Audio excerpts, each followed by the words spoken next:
ഈ മാർക്കോടെ എന്താ പറയുന്നത് കഥ കേൾക്കുമ്പോൾ ഇത്രയും വലിയൊരു ഹിറ്റ് അല്ലെങ്കിൽ ഒരു പാൻ ഇന്ത്യൻ ഹിറ്റിലേക്ക് പോകുമെന്ന് വിചാരിച്ചിട്ടുണ്ടോ? മീൻ ഫാൻ്റെ മൂവിയാണ്. പിന്നെ അതുപോലെ പടം എല്ലാവർക്കും ഇഷ്ടപ്പെടും. കാരണം മേക്കിംഗ് ഒക്കെ അടിപൊളിയായിട്ടാണ്. ഞാൻ കാണുമ്പോൾ തന്നെ ഗംഭീരമായ രീതിയിലാണ് പടം മേക്ക് ചെയ്തിരിക്കുന്നത്. അപ്പോൾ ആ രീതിയിൽ തന്നെ പടം ഹിറ്റാവുമെന്ന് എനിക്ക് ആ ടൈമിൽ എനിക്കൊരു ഉറപ്പുണ്ടായിരുന്നു. പക്ഷേ ഈ ലെവലിൽ പോകുന്നൊന്നും ഞങ്ങൾ ആരും ജന്മത്തിൽ വിചാരിച്ചില്ല.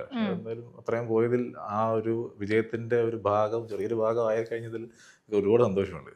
ചെറിയൊരു ഭാഗം അല്ല, ഒരു വില്ലനെ എനിക്ക് തോന്നുന്നു ആൾക്കാർ ഇത്രമേൽ സ്നേഹിക്കുന്ന അടുത്ത കാലത്ത് നിങ്ങളെ ആയിരിക്കും. അതെന്തുകൊണ്ടായിരിക്കും? അത് ഇപ്പോഴും എനിക്കറിയില്ല കേട്ടോ. ഇത്രയും ഒരു എൻ്റെ അച്ഛൻ പറഞ്ഞാൽ ഇത്രയും ഒരു നിറയട്ട ഒരു വില്ലനെ അച്ഛൻ പറയാണ്. അച്ഛൻ പറഞ്ഞ തിയേറ്ററിൽ തന്നെ പോയപ്പോഴത്തേക്ക് ആളുകൾ ചോദിച്ചു എങ്ങനെ ഉണ്ടായിരുന്നു എൻ്റെ അഭിനയം കണ്ട അച്ഛൻ എന്നുള്ളതിലേക്ക് പറഞ്ഞ് ഇത്രയും വലിയ നിറകേടൊന്നും ഞാൻ കാണിച്ചിട്ടില്ല എന്ന് അച്ഛൻ പറഞ്ഞ തിയേറ്ററിൽ വെച്ച് പറഞ്ഞ. അപ്പോൾ ഇത്രയും നിറകേട് ഇത്രയും ചെയ്തിട്ട് വെച്ചിട്ട് പോലും എല്ലാവരും ഭയങ്കര ഹാപ്പി ആയിട്ടാണ് എല്ലാവർക്കും ഇഷ്ടപ്പെട്ടെന്ന് ഞാൻ മെസ്സേജ് തന്നത്. അതുപോലെ തന്നെ ട്രാൻസ്ഫോർമേഷൻ എനിക്ക് തോന്നുന്നു മാർക്കോയിൽ കുറച്ചുകൂടെ ഹെയർ ഒക്കെ ഒന്ന് അല്ലെ ട്രിം ചെയ്തിട്ടുണ്ട്. അതിലും നിങ്ങളുടെ നോസ് ഒക്കെ കുറച്ചുകൂടെ ഷാർപ്പായിട്ട് വന്നിട്ടുണ്ട് ആ ഒരു ലുക്കിൽ. അപ്പൊ ആ ഒരു ട്രാൻസ്ഫോർമേഷൻ എങ്ങനെയായിരുന്നു? കാരണം നോർമലി അഭിമന്യുവിൽ നിന്ന് റസൂലിലേക്കുള്ള ഒരു അത് ഹനീഫ് സാറും മേക്കപ്പ് ചെയ്യുന്ന എന്താണ് സുധിച്ചേട്ടനും എത്ര നാളത്തെ ഒരു കഷ്ടപ്പാടായിരിക്കും ബോഡി ഫിസിക്കൽ ട്രാൻസ്ഫോർമേഷനോ? അത് ഈ പറയുന്ന പോലെ എനിക്ക് കുറച്ച് സമയം ഉണ്ടായിരുന്നുള്ളൂ. ഫെബ്രുവരി 8-നാണ് എന്നെ ഉണ്ണിച്ചേട്ടൻ എനിക്ക് മെസ്സേജ് അയക്കുന്നത്. ഫെബ്രുവരി, മാർച്ച്, ഏപ്രിൽ ഈ 3 ദിവസം സമയം ഉണ്ടായിരുന്നുള്ളൂ. മെയ് 2-ാം തീയതി ആയിരുന്നു ഷൂട്ട് തുടങ്ങുന്നത്. അതിനു മുന്നേ ഇങ്ങനെ ടെസ്റ്റ് അങ്ങനെ ഇപ്പൊ കുറെ ഓഡീഷൻസ് അങ്ങനത്തെ കുറെ പരിപാടികൾ അങ്ങനെയൊന്നും ഇല്ലായിരുന്നു.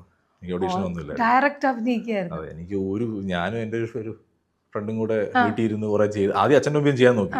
എനിക്ക് പറ്റുന്നില്ല. അപ്പോൾ അച്ഛൻ്റെ മുമ്പിൽ ചെയ്തിട്ട് ഒരു ഇതില്ല, ഞാൻ ചത്ത പോലെ നിൽക്കും, എനിക്ക് പേടിയായി പോയി. പിന്നെ അച്ഛൻ പറഞ്ഞ് ശരി നീ അവനും കൂടെ ചെയ്തിട്ട് അതിൻ്റെ വീഡിയോ എനിക്ക് അയച്ചതാ എന്ന് പറഞ്ഞു. ഞാൻ പറഞ്ഞാൽ ശരി. ഞങ്ങൾ ക്യാമറ എവിടെയൊക്കെ സെറ്റ് ചെയ്ത് വെച്ചിട്ട് വീഡിയോ അയച്ചു കൊടുക്കും. അത് തന്നെ ഫ്ലോപ്പായിരുന്നു.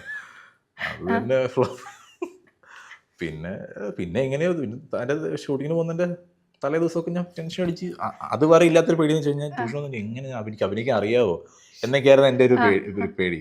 എന്നിട്ട് മെയ് 1-ാം തീയതി രാത്രിയാണ് ഞാൻ ഇവിടുന്ന് വീട്ടിൽ നിന്ന് പോകുന്നത്. അന്നേരം ആലോചിച്ചപ്പോൾ ഇത് അഭിനയിച്ച് മാത്രം പോരല്ലോ, ഈ ക്യാമറയുടെ മുമ്പിൽ നിന്ന് ചെയ്യുമ്പോൾ ക്യാമറയുടെ പുറകിൽ ഇത്രയും വലിയൊരു ക്രൂ ഉണ്ട്.